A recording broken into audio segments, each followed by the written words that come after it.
Assalamualaikum everyone, welcome back to any cheesy bites. बिस्मिल्लाहिर्रहमानिर्रहीम.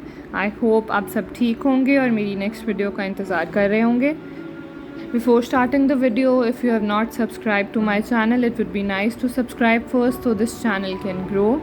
हमारी आज की रेसिपी बहुत स्पेशल है for the people who love garlic bread.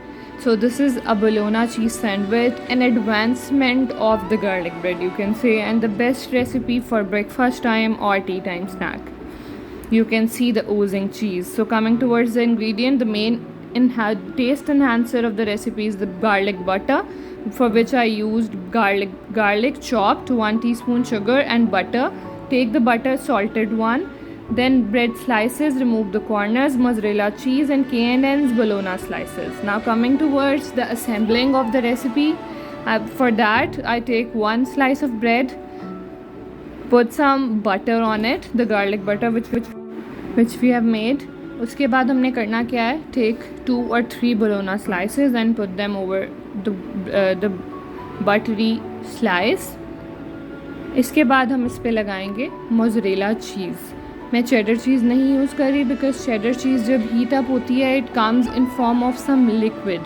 सो हम यहाँ पे मोज़रेला चीज़ यूज़ करेंगे सिर्फ. और the reason why I am not using cheese slices here is, cheese slices का वो ओजिंग लुक नहीं आता जो कि आप अगर ब्लॉक्ड चीज़ के स्लाइसेस करके यूज़ करते हो उसका आता है. So after assembling the cheese हम बटर को नेक्स्ट स्लाइस को भी बटर लगाएंगे on the inside and then put it on the top of the assembled sandwich. इसके बाद हम for the grilling I am going to put butter on the top and bottom of the bread slice also.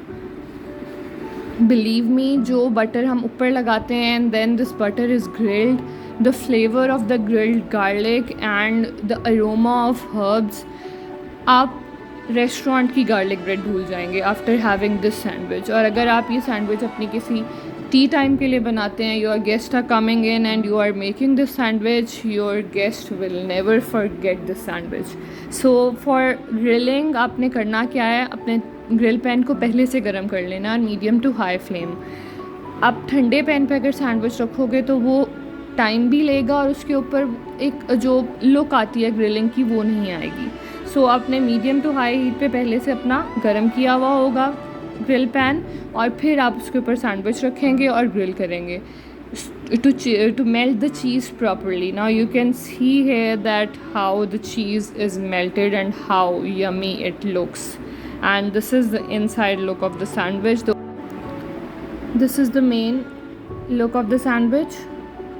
अगर आप इसमें कुछ और ingredients add करना चाहते हैं for sure you can add jalapenos, pickles or cucumbers or some other veggies. And don't forget to like the video, subscribe my channel and hit the bell icon.